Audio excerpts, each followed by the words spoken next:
नमो मातृभूमी जिथे जन्मले मी, नमो आर्यभूमी जिथे वाढले मी, नमो कर्मभूमी जिथे चाच कामी, पडो देह माझा नमामि नमामि। परमपवित्र माझ्या मातृभूमीला पहिल्यांदा नमस्कार। आदरणीय व्यासपीठाला, राजहंसाप्रमाणे दूध आणि पाणी वेगळे करणाऱ्या तज्ज्ञ परीक्षकांना आणि हा व्हिडिओ बघत असणाऱ्या सुविद्य सुसंस्कृत श्रोत्यांना माझा मनापासून नमस्कार।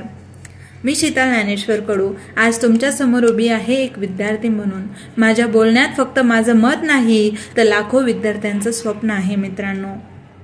म्हणून सर्वांगीण विकासाचे बांधू घरोघरी तोरण, सर्वांगीण विकासाचे बांधू घरोघरी तोरण, अंमलात आणू नवं शैक्षणिक धोरण। ज्ञानकक्षा रुंदवण्याचं एकच कारण, ज्ञानकक्षा रुंदवण्याचं एकच कारण, आपण स्वीकारलंय नवं शैक्षणिक धोरण, नवं शैक्षणिक धोरण। मित्रांनो, शिक्षण हे वाघिणीचे दूध आहे, हे जो पितो तो गुरगुरल्याशिवाय राहत नाही, असं डॉक्टर बाबासाहेब आंबेडकर हे नेहमी म्हणायचे। कारण शिक्षण म्हणजे फक्त पुस्तकी ज्ञान नव्हे, तर ते असतं आयुष्य घडवण्याचं साधन। आणि याच शिक्षणाच्या माध्यमातून आपल्या देशानं 34 वर्षानंतर एक ऐतिहासिक पाऊल टाकलं, ते म्हणजे राष्ट्रीय शैक्षणिक धोरण 2020। मित्रांनो, हे धोरण म्हणजे जुन्या चौकटी मोडून नव्या शक्यतांचा दरवाजा उघडणं। हे धोरण सांगतं आपल्या विद्यार्थ्यांना की विद्यार्थ्यांनो, हे तुमचं शिक्षण आता तुमच्या मनाप्रमाणे असणार। कारण 1947 मध्ये भारत स्वातंत्र्य झाल्यापासून 26 जुलै 2020 ला आलेलं हे नवं शैक्षणिक धोरण हा शिक्षण प्रणालीतील खूप मोठा बदल आहे। आज खासगी महाविद्यालयांचे शुल्क वाढविण्यापासून रोखण्यापर्यंतची शिफारस ही या शैक्षणिक धोरणाच्या माध्यमातून केली जात आहे। आज 5वी पासून दिलं जाणारं शिक्षण हे जरी मातृभाषेतून दिलं असलं तरी ज्ञानभाषेतील शिक्षणाची सुविधा देऊन पूर्व भाषेतील शिक्षण हे आंतरराष्ट्रीय दर्जाचा करण्याचा प्रयत्न हा या शैक्षणिक धोरणाच्या माध्यमातून केला जात आहे।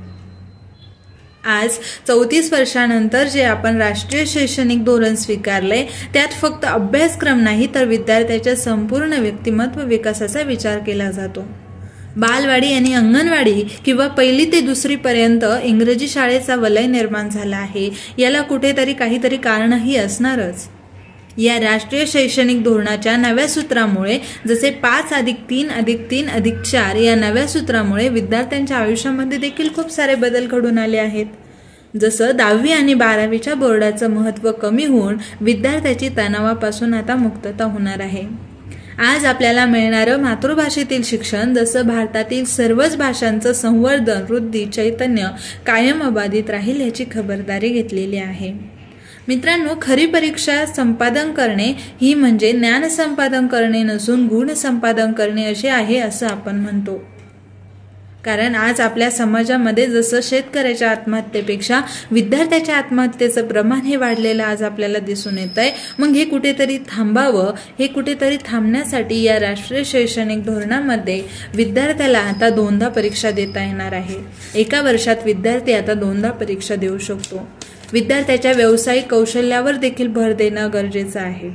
या राष्ट्रीय शैक्षणिक धोरणाचे मुख्य उद्दिष्ट असे आहे की विद्यार्थी शिकत असताना त्याच्यामध्ये प्रत्येक विद्यार्थ्याकडे एक कौशल्य असणं गरजेचं आहे, जेणेकरून तो विद्यार्थी त्या कौशल्यावर भर देऊन त्या क्षेत्रामध्ये त्याचं भविष्य उज्ज्वल करेल। मग हे उज्ज्वल करण्यासाठी आज प्रत्येक विद्यार्थ्याला तालुका स्तरावर डिजिटल पद्धतीने योग्य मार्गदर्शन मिळणे गरजेचं आहे। यासाठी योग्य करिअर सल्लागार निवडले पाहिजे आणि करिअर सल्लागार समितीची सुद्धा देखील स्थापना केली पाहिजे। आज विद्यार्थ्यांसाठी डिजिटल लायब्ररी आणि व्हर्च्युअल प्रयोगशाळा तयार कराव्यात, जेणेकरून सर्वच विद्यार्थी याचा फायदा घेतील।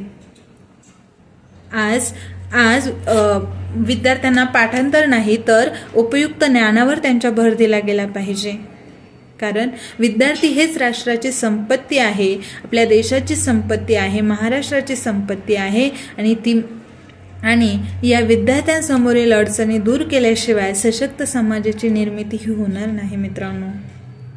म्हणून माझ्या प्रिय महाराष्ट्रातील सजग नागरिकांनो, विद्यार्थ्यांच्या डोळ्यात स्वप्न असतात ती डॉक्टर, इंजिनियर, उद्योजक वैज्ञानिक होण्याची. पण आज या स्वप्नांच्या वाटेवर किती काटे आहेत हे आज आपण पाहतोय. मग हे सर्व काटे दूर करण्यासाठी राष्ट्रीय शैक्षणिक धोरणाने विविध नियमावली तयार केलेली आहे. विविध विद्यार्थ्यांसाठी नियम तयार करण्यात आले आहे आणि याचा फायदा विद्यार्थी हे नक्कीच घेणार आहे.